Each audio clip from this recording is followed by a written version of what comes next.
About 12 p.m. Malaysian time, we received a message on the public address system of the ship advising everyone on board to go inside their rooms or go inside the mess hall and not to come out.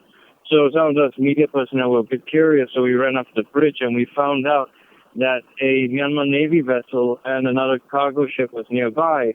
And this Myanmar Navy vessel, they got in touch with us, and the captain of the bridge, or the captain of the ship, started to speak with the Myanmar Navy vessel, and there was a bit of an exchange of communication between our ship and the Myanmar Navy vessel.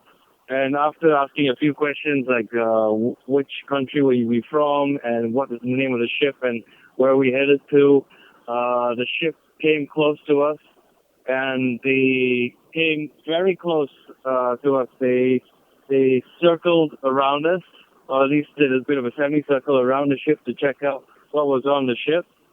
And the closest I think it came to our ship was about a kilometer away, and we could see that it was something of a patrol boat or patrol vessel from the Myanmar Navy. And after about an hour or so from the first point, when it got in touch with us and when it came close to us, it broke off, and we would later learn that the Myanmar Navy or the government of Myanmar had gotten confirmation that we were headed towards Myanmar as planned, and that it will now serve as an escort for us, the Nautical Aliya, to enter into Yangon port anywhere between February 8th and February 9th. That was the information given to us by the organizers. But I have another development to share in regards to the mission.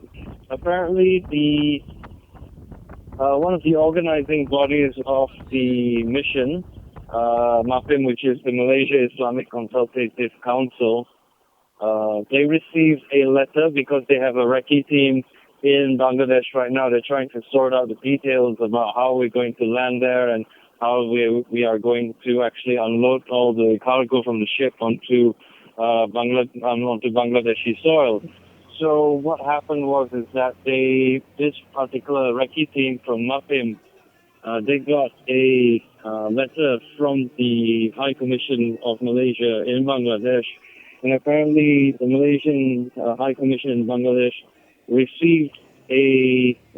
had a meeting with the Bangladeshi government, informing them that the vessel, the Nautical Aliya, was not allowed to dock in Teknaf, which is where 3 Rohingya camps are situated. Teknaf, as you can probably well understand, is right at the very southeast end of Bangladesh, and it just borders the country of Myanmar, and it is an area, a location where hundreds of thousands of Rohingya refugees are believed to reside at this moment. So according to the information provided to us by the organizer, that is Datuk Seri Abdul, Rahim, he informed us that the ship, the Nautical Aliya, was not allowed to dock. I had a little chat with some of the ship's crew in recent days, and we were made to understand that Teknaf is not actually a port, it's actually a jetty area, and the shore, or at least the depth of the area in which the jetty area is, or would be, is very shallow. It's about 2 meters deep.